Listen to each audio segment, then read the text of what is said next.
Welcome to this regular meeting of the Rancho Santa Margarita City Council. I'm going to call this meeting to order, and we will begin with the Pledge of Allegiance.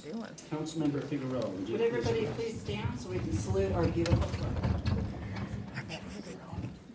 Ready to begin.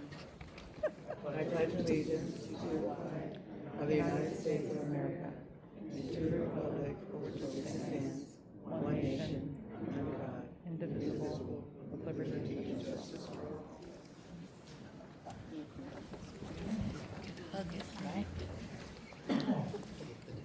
Thank you very much. Could we have a roll call, please? Mayor Beall. Here. Mayor Pro Tem McGurk. Here. Councilmember Bear. Here. Councilmember Figueroa. Here. Councilmember Holloway. Thank you. That brings us to item number 1 on our agenda, schedule of future events. Ms. City Manager. Thank you very much, Mayor Beall and members of the City Council. First, City Hall will be closed on Monday, September 1st in observance of Labor Day. And then second, the city is proud to once again host its annual Patriot Day ceremony on Thursday, September 11th. It is open to the public to attend. The ceremony will begin at 5:30 p.m. outside in Central Park, right near the bell tower. We will honor our military, first responders, and remember those lives lost from our city and from the city's adopted 2nd Battalion, 5th Marines. A moment of silence will be observed. We are encouraging all those in attendance to wear the colors of our great nation's flag. Thank you. Thank you very much. That brings us to item 2, council member comments and reports. Mayor Pro Tem. Thank you, Mr. Mayor. I just want to publicly thank the Orange County Fire Authority, Shane Mall, Chief Shane Mall, and all those who worked with him for their fast response to the club fire 5 days ago, out past Dove Canyon. I don't think I need to tell anybody that's the biggest risk, the biggest fear we have in Rancho Santa Margarita is wildfires. And after the Holy Fire and after the airport fire, it was deja vu all over again when we heard that there was a fire going on out past Dove Canyon. So luckily, thankfully, it was a humid day. There weren't a lot of winds. They, being the Orange County Fire Authority, were able to get the helicopters out and put that fire down quite quickly. And so I just wanted to take this opportunity to thank you, Chief. Thank all the men and women involved with the OCFA. We really, really appreciate it. Thank you.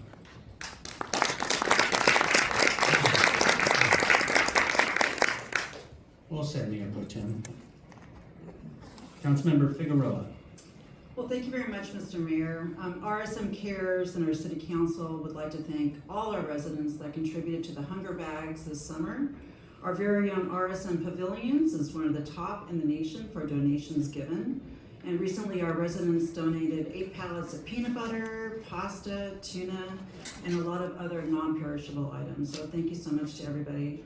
And also, thank you to RSM Cares for handing out almost 500 new backpacks this month for our local children.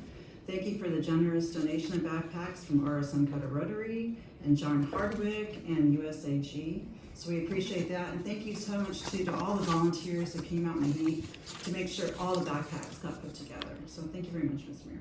Thank you. Councilmember Bear. Thank you. Today I was honored to represent RSM to welcome home 2 new homeowners with Habitat for Humanity OC. In 1990, the Carino Vista project on Via Quedito was the very first affordable housing project for Habitat for Humanity in Orange County. Originally built in 1990 with the County of Orange, this project remains the only permanent owner-occupied affordable development in RSM, and it provides homeownership opportunities for 48 families. I also attended the recent e-bike and bicycle safety course where our sheriff's deputies address roadway safety, vehicle codes as they apply to riders, and rules and regulations for e-bikes. Thanks to Providence Mission Hospital, we were able to give away helmets to the youth in our community. And a big thank you as well to the RSM Sheriff's Department for hosting this important event. Also at our June 25th meeting, we, the City Council, asked staff to review the cost and feasibility of adding new signage on the Santa Margarita Parkway Bridge. The 4 existing signs were originally installed in 2020, but the phone number listed has since changed to the 3-digit 988 crisis line. These are the suicide signs that I'm discussing. I'm pleased to share that staff will be updating the signs not only with a new 980 number, but also with a QR code for quick access to resources. 6 new signs have been ordered and will be installed in the coming weeks. I want to thank my fellow council members for supporting this important update that helps to ensure resources are accessible to those in need in our community. Thank you. Thank you. Thank you, City Manager, for taking care of that for us. Okay, that completes item 2.1, bringing us to 2.2, committee assignment reports. The only one on tonight's agenda is the Foothill Eastern Transportation Authority. Proud to be our city's representative on the TCA. And at our last meeting on August 14th, we actually achieved a major milestone with respect to the 241-91 Express connector that I've spoken about many times, in that we approved the major agreements relating to that big project. And so what we did was unanimously approve the execution of a four-party master and operating agreement for this Express Connector project. When completed, this project will provide a new tolled direct connection between the 91 express lanes and the 241 toll road, which will improve connectivity and the traffic flow through the area. Right now, many of you probably have experienced the major backup that can occur waiting to get onto the 91. So this is it's our biggest project. We've been working literally for years to bring it to this point, and to get to the point of signing those master agreements is a major milestone. This is the first step to move the project into the next and final construction phase. The project is expected to go out for construction bid in late 2025, so later this year, and it should be open to traffic, fully completed by early 2029. So we're very excited about that. Okay. That brings us to item 3, presentations and proclamations. And at this point, I'd like to invite Mayor Pro Tem McGurr, if you would please join me in front.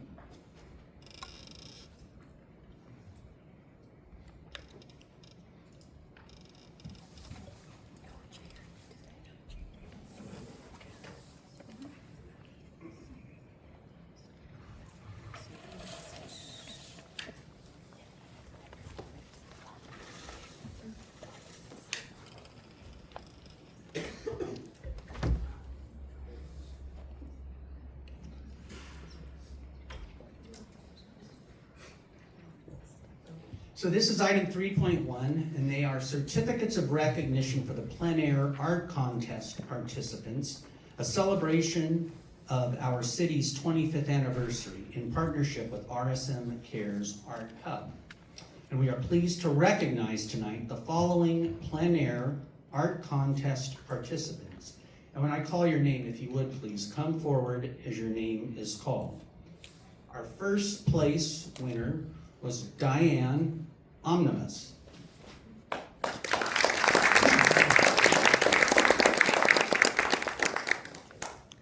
Congratulations, Diane.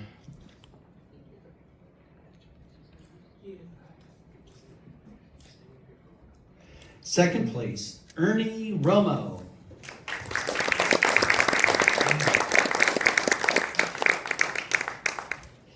Third place, Jim Williamson.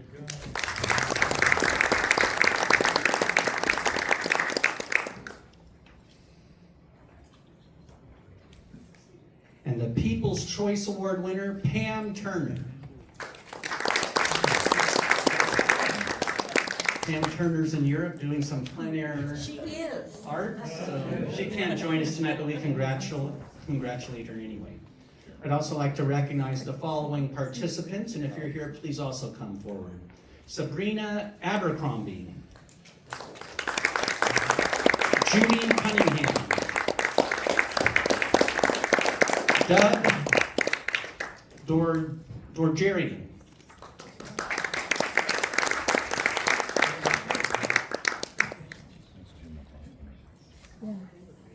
Olga Grun,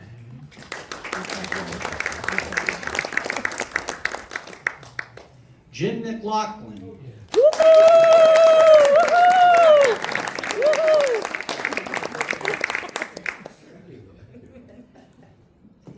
Carolyn Parsons.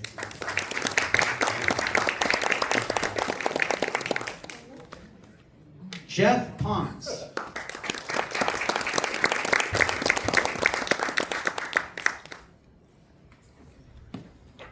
Brad Rhodes. Aaron Silverman.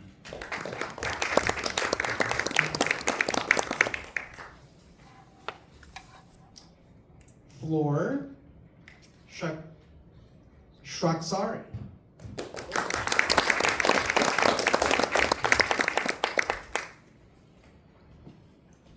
That was close, Floor. Blake Summy.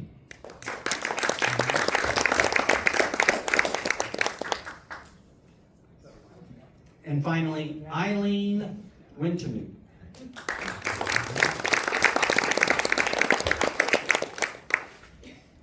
I'd like to share the contents of our certificate of recognition. The city of Rancho Santa Margarita proudly celebrates its 25th anniversary of incorporation this year, commemorating a quarter century of community connection and civic pride. Our city council desires to recognize with appreciation organizations and individuals that have made a significant contribution to the success of our community. The RSM Cares Art Hub provides programs, events, and support to the Rancho Santa Margarita art community, fostering cultural development and social opportunities that benefit the entire community.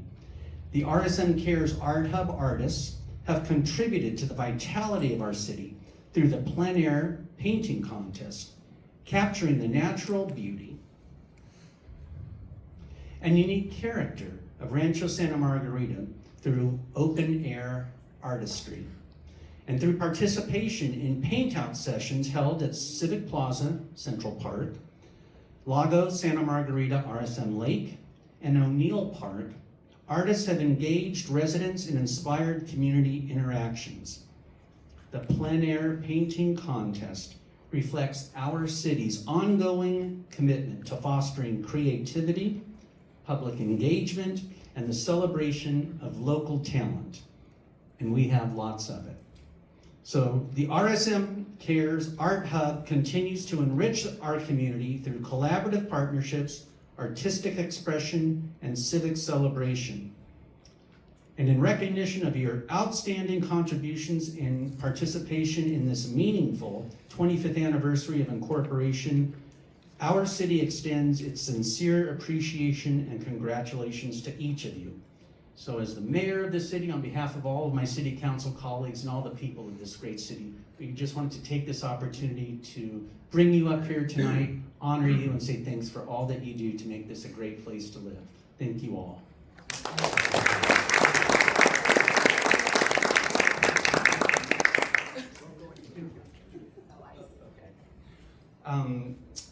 I do want to point out that in addition to the certificate of recognition that you each have received from the City Council, you also have received a separate certificate from our great State Assemblywoman, Kate Sanchez, from our State Senator, Catherine Blakespear, and all the way from Washington, D.C., from your Congresswoman, Young Kim. And they all send their congratulations and thanks to each of you as well.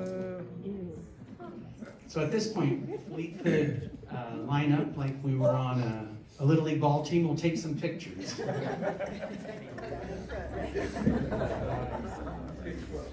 in the middle. All the folks in the back. And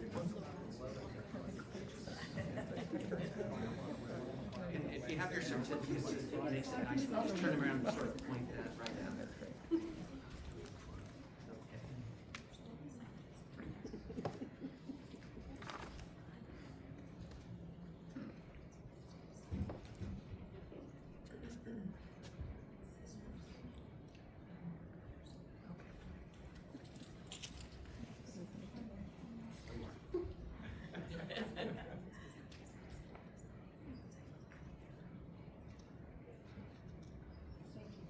Let's have one more round of applause for our talented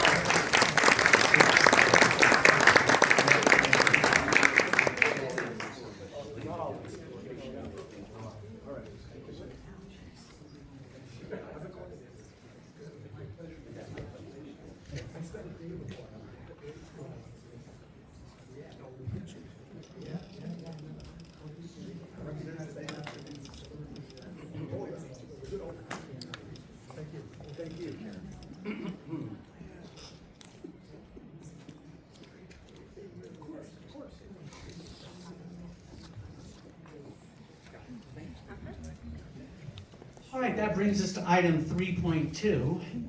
And for reasons you'll understand shortly, we're going to do 3.2 and 3.3 together at the same time. So these are certificates of recognition as part of our business recognition. And we're going to recognize Pharma Mia Retail and Compounding Pharmacy and the Dove Cafe. And at this time, I would like to invite forward the owners of those great companies, Wissam and Maya Zalzali, the owners. Please come forward.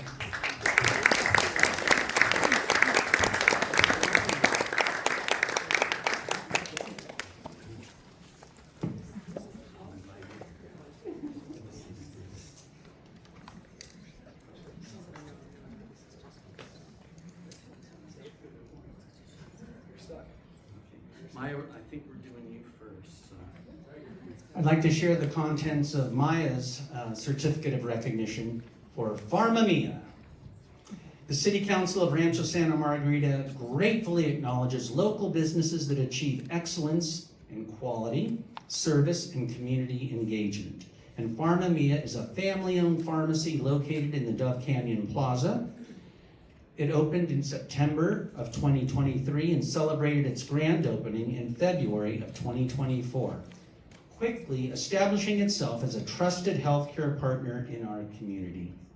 The vision for Pharma Mia began when the founder and pharmacist, Maya Zalzali, having witnessed the lack of compassion and personalized service in large chain pharmacies, sought to create a more patient-centered alternative, guided by the motto, your pharmacy, your health, our community.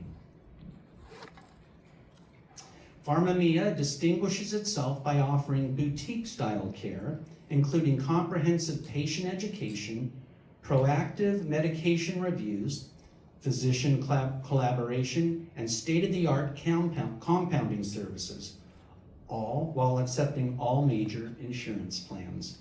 As a longtime resident of Mission Viejo and with Rancho Santa Margarita considered a second home, the Zalzali family has deep community roots and a commitment to giving back to the place they call home.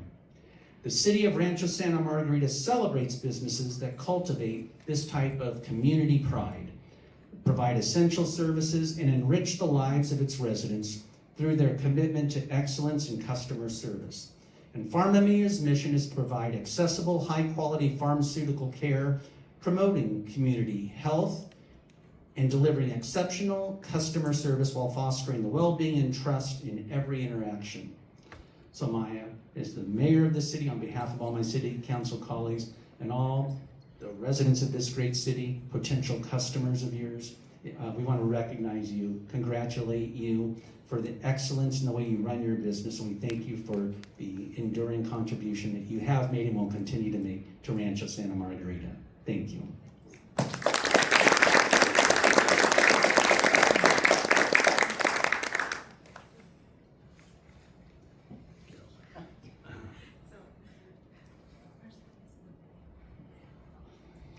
So not to be outdone, I'd like to tell you about the Dove Cafe.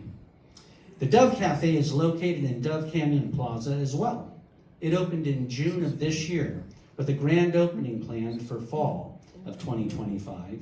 It was created to bring warmth, hospitality, and a European-inspired experience to the RSM community. The cafe is the natural extension of the vision that began with Pharma Mia. As its founders sought to contribute further to the neighborhood by establishing a welcoming space focused on breakfast, brunch, and a meaningful connection. After more than a year of planning, construction, and hard work, the Dove Cafe was born. A luxurious yet cozy destination featuring freshly baked pastries and croissants prepared on-site daily, paired with specialty coffee and tea offerings. The Dove Cafe has already become a place where neighbors can gather, relax, and enjoy high-quality food and drink in a warm, family-friendly atmosphere. Visitors to the Dove Cafe are encouraged to indulge in elegance during each visit and will experience the refined atmosphere of Dove Cafe, where every sip and bite is crafted to delight the senses.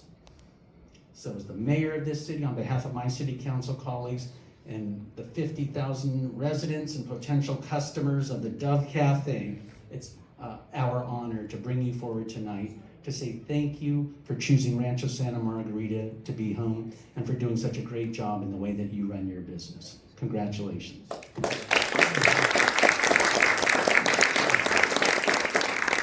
I'd like to give each the chance to say a few words if you like, and maybe introduce these important people.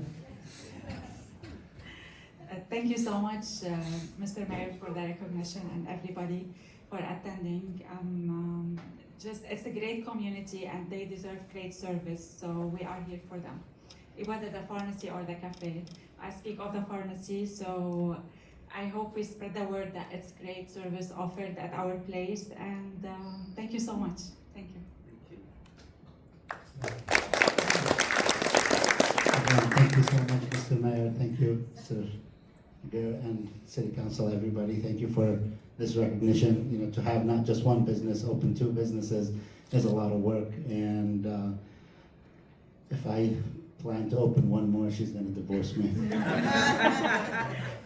But this is just such a good example for our kids. You know, we've called the Rancho Santa Margarita home for the past 8 years. You know, my kids have been at St. John's since first grade and hoping to go to Santa Margarita High School. So, you know, even though we live in Mission Viejo, Rancho Santa Margarita has been our home, and it's been our pleasure to serve every guest and every patient at the pharmacy and the cafe.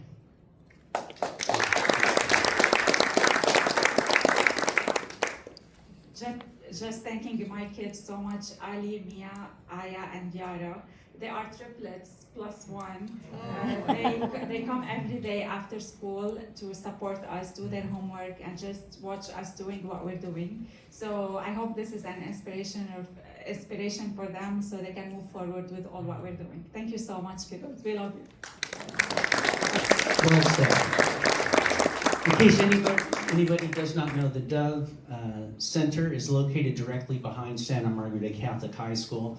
These are great businesses, family run, and I hope you'll check them out. I want to call your attention as well. You have not just the beautiful certificate of recognition from the city of Rancho Santa Margarita, but you also have received a certificate of recognition from your state assemblywoman, Kate Sanchez, your state senator, Catherine Blakespear, and your congresswoman, Young Kim.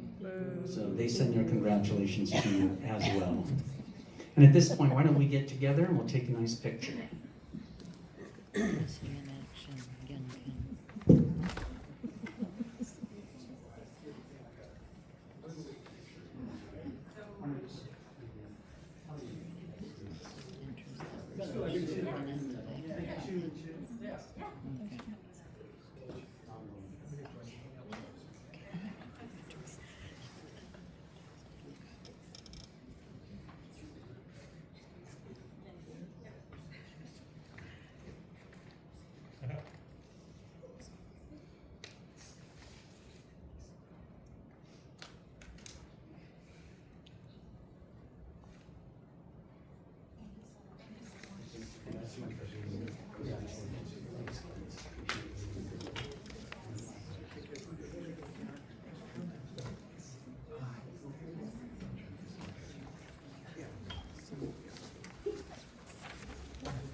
All right, continuing on with tonight's agenda, that brings us to item 4, public comments.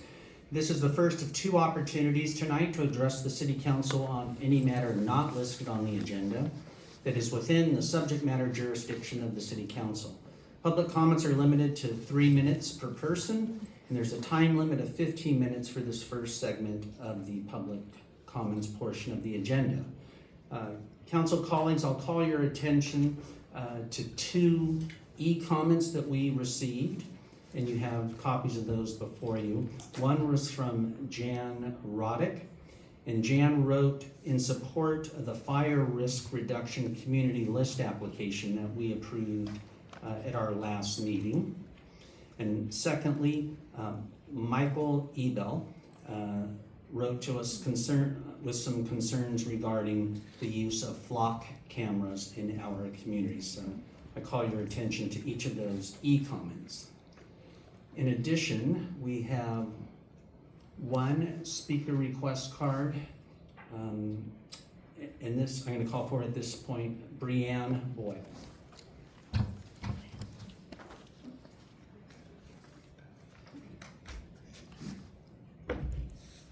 Good evening, Brianne, welcome. Hi, so just up top, I want to let the City Council and residents know that I made yet another request to the city to record the meetings on video under the Americans for Disabilities Act.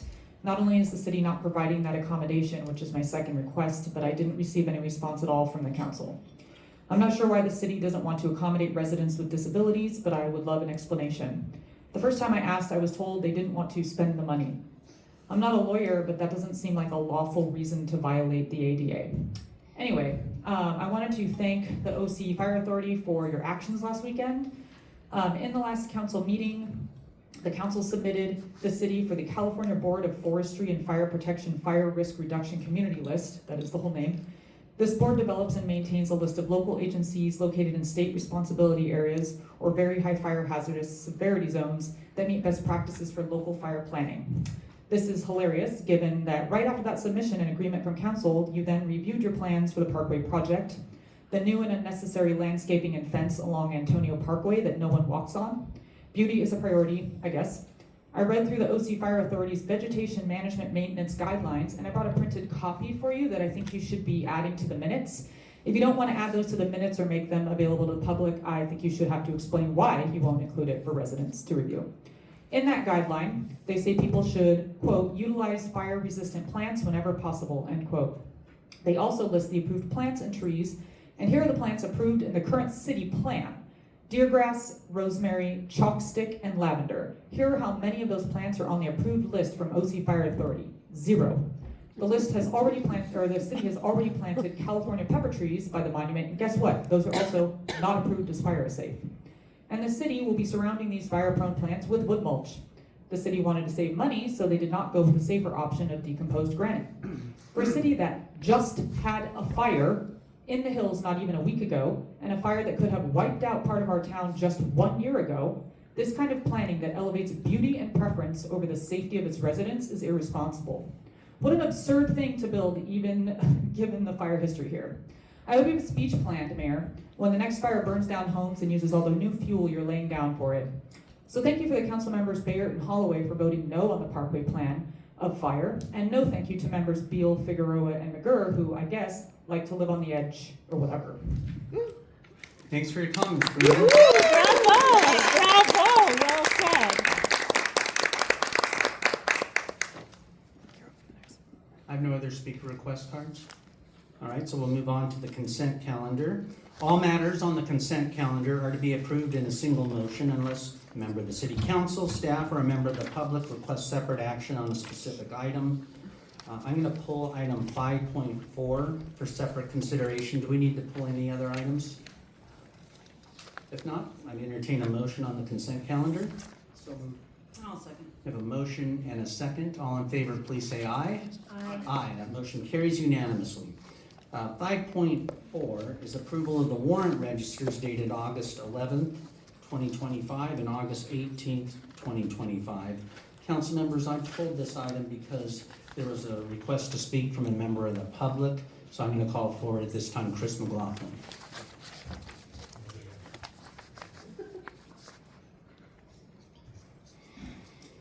Good evening, Chris. Welcome. Good evening, Mayor, City Council. I wanted to pull this item and speak to the new invoice from Nielsen Merksimer. This week I submitted a public records request to see if you would divulge just the printing costs of the $47,000 invoice, $47,236.36 for the July billing for Nielsen Merksimer. This is separate from the $39,000 for June that I talked about last meeting. The reason why it's a weird request for just the postage is my request for the one from June was completely not fulfilled. The actual determination was, citizen determined it does not possess any non-exempt, non-privileged, or disclosable public records deemed responsive to this request. And the request was, please provide the invoice with any backup supporting documentation that the city got from Nielsen Merksimer for $39,000 for the June litigation CBRA fees. This determination letter isn't from anyone or copied that I can see, so I asked the city clerk, does city council even know that we can't have a copy of the invoice?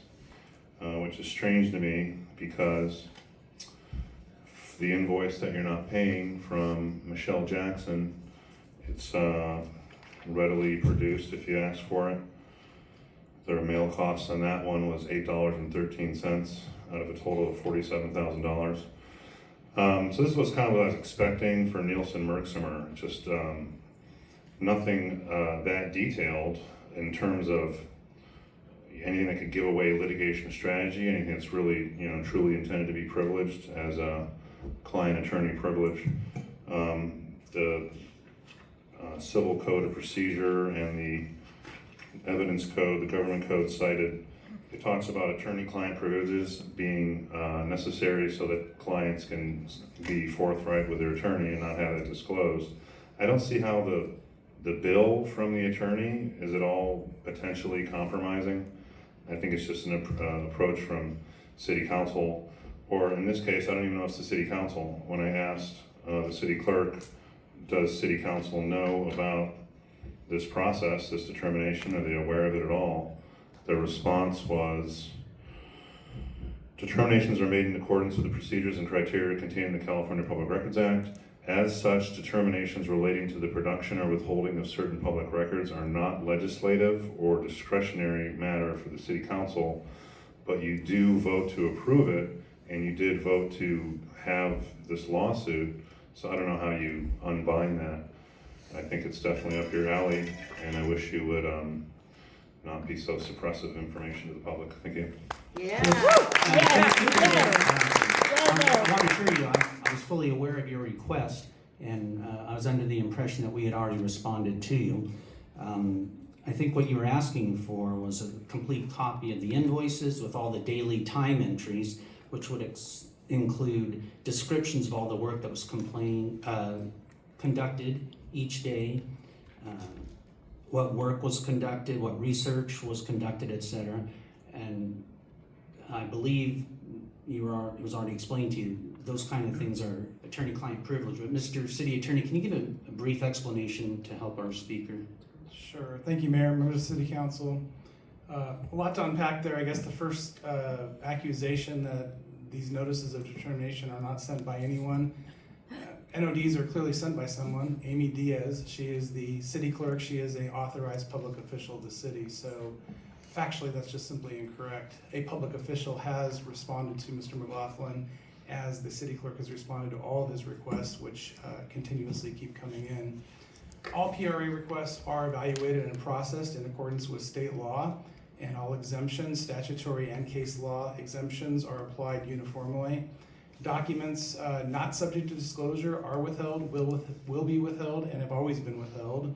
State law sets forth numerous exemptions that are listed in the code, as well as exemptions that are created by case law. Those are all uniformly applied. Legal invoices regarding pending and ongoing litigation have clearly been indicated by California case law to absolutely be not subject to disclosure. That has been explained to Mr. McLaughlin on numerous requests. He just simply disagrees with that determination. All attorney-client privilege communications and comments and information, correspondence, and entries between your attorneys and the city council are absolutely privileged and confidential. The requester just doesn't simply accept that fact, and that would be inconsistent with state law.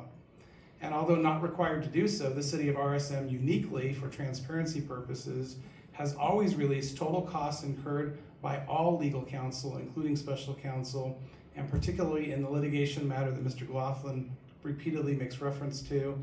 All of those costs are calculated and they are set forth transparently on every warrant register. He is well aware of that fact. The city has made all records regarding the CV area lawsuit available to Mr. McLaughlin.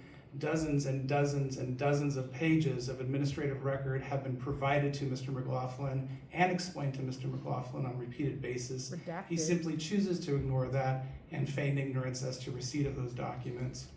Additionally, the city would be pleased to also now provide Mr. McLaughlin with copies of the City of RSM's opposition brief that was submitted to the Orange County Superior Court upon his request. That is a new piece of information that's available. If he would like to request that, the city would be pleased to transparently provide that to him.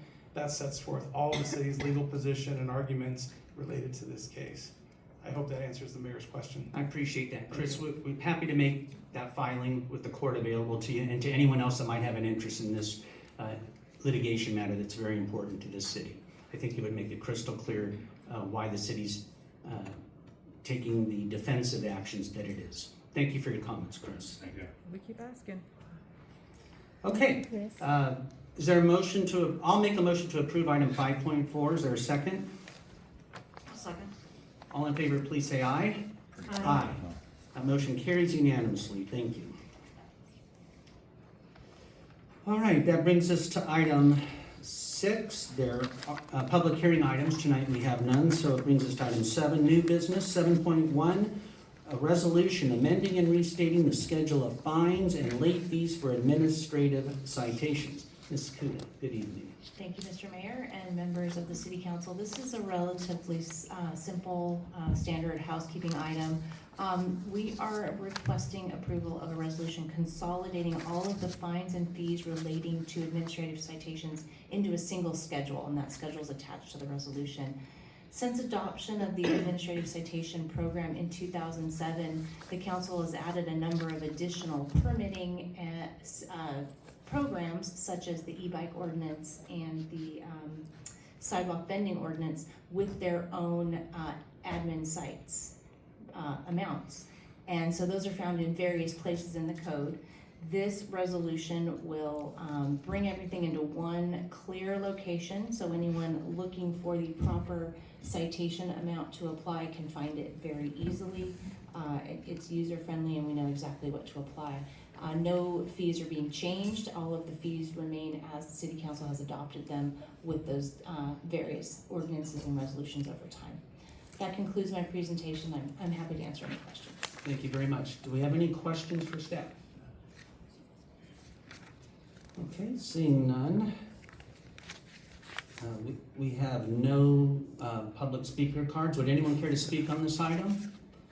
All right, seeing none then. Would anyone care to make a motion to approve the staff's recommendation to adopt this resolution? I'll make a motion to approve. Okay, is there a second? I'll second. Okay, we have a motion and a second. All in favor, please say aye. Aye. That motion carries unanimously. Thank you. Item 8 is continued items. Tonight we have none, so we are quickly at item 9, public comments. This is the second and last opportunity for public comments tonight to address the City Council on any matter not listed on the agenda that is within the subject matter jurisdiction of the City Council. I have one speaker request, and I'll call for it once again, Breanne Boyle.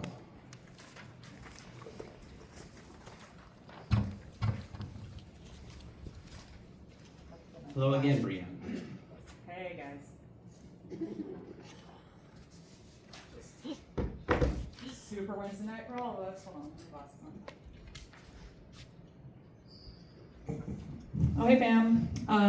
So I wanted to just mention yet again that the city could spend $40 on a pride flag, but they continue to refuse to do so. Anyway, Greg, feel free to take notes, but the flock is what we're going to talk about. So let's talk about how RSM is surveilling its residents. Never did I think I would have to stand up in my own city and talk about things that sound like tinfoil hat wearing nonsense, but this is the world we were voted into. For those listening at home, the flock is a camera system installed on several of our major intersections that the city says is for deterrence. I assume they mean crime, including traffic violations. You said you bought this surveillance system to deter crime. I would like to know how you will even be measuring that. What is the crime or traffic violation rate prior to the surveillance cameras? And what is the delta you are using to confirm your own bias that they are having a positive impact? And where will these numbers be reported, and will civilians and citizens be able to see them? Otherwise, this is a $116,000 project to violate the privacy of citizens. Did you also notice that the CEO of the flock surveillance camera system that we have in our city has stated there are security concerns around their data? ABC News posted an article on Monday about how this same camera system company put a hold on their programs with the Department of Homeland Security and ICE. They did this themselves, limiting their own products and contracts because there was a concern of data sharing violations. The flock cameras capture billions of photos each month, per their own admission. RSM signed up with the flock to use cameras for that crime deterrence I spoke about. What will you be doing about these data concerns and the fact that federal agencies are accessing flock photos and information in order to track people across state lines? Are you concerned about the safety and privacy of your own citizens? Do you not really care about the members of this community who might be undocumented or not permanent residents? A resident of our city said in a recent meeting that he wanted to know why RSM wasn't standing up to protect its citizens from being kidnapped by ICE. I haven't heard an answer, though I can take a guess at the stance here. Now that we know the flock can be used to aid and abet this corrupt authoritarian federal government, will you take any steps to make sure your citizens are safe? How will this data be used, and how will you allow the government to access it to perpetuate their crimes? What kind of leadership are you even offering this city if you aren't protecting the people who live here? Perhaps we need new leaders, and maybe some term limits. Thank you. Oh, yes.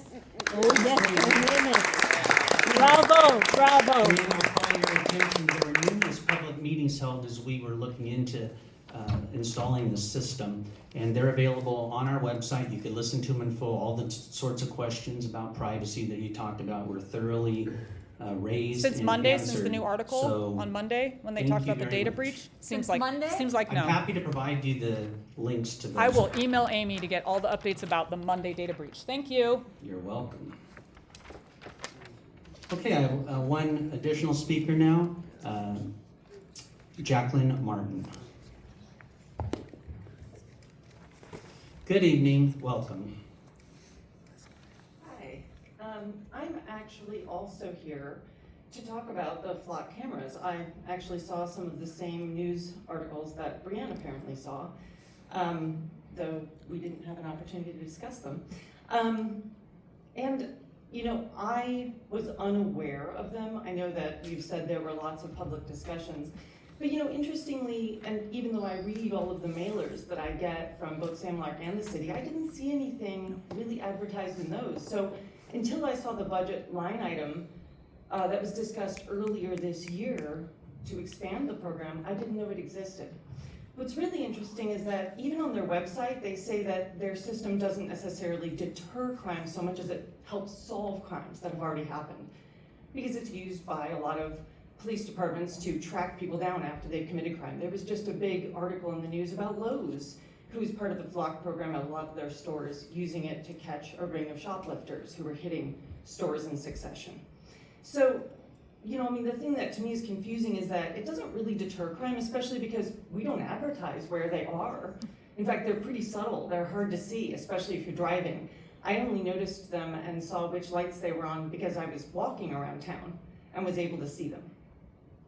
So my question is, who audits the use of them? I read the Orange County Sheriff's rules about using them, and they seem pretty thorough. It includes an audit program to make sure that they're being used appropriately, unlike the case that a police officer in Texas tracked a woman all the way to Illinois by illegally accessing their cameras through several police departments crossing 4 different states.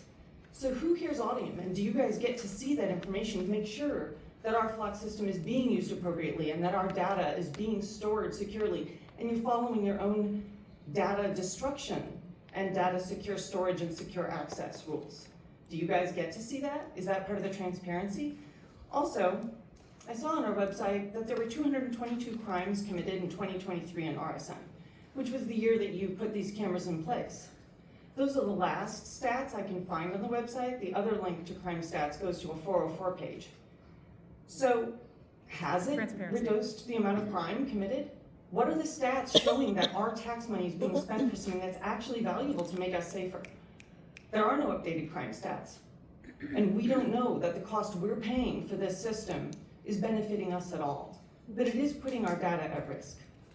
Thank you. Yes, it is. Thank you for your comments. Bravo, thank you. I would point out, as far as effectiveness, according to the FBI, Rancho Santa Margarita this year, once again, is ranked as the #1 safest city in the state of California. So the flock cameras that we've invested in are an additional tool used by police to keep this community safe. When do we get to see the data? Thank you for your comments. I have no other speaker requests, so we'll move on now to item 10, City Manager's Report. The City Manager. I have nothing this evening, thank you. Thank you. Item 11, matters presented by the mayor and city council members. Mayor Pro Tem? Okay, I have one item, and I want to take the opportunity to acknowledge and say thank you to my city council colleagues for their leadership. In 2010, Californians overwhelmingly approved Proposition 20 to take redistricting power away from the state legislature and to empower an independent Citizens Redistricting Commission to draw nonpartisan voting district lines. And that Proposition 20 passed in every single one of Orange County's 34 cities. Countywide, it passed 61% to 39%. It wasn't even close. Sadly, last week, as you probably all saw in the news or read, Governor Gavin Newsom directed Sacramento's Democrats in the state legislature to place a $200 million Proposition 50 on a special election ballot for November 4th, 2025. Good. And their purpose is simple, gerrymandering.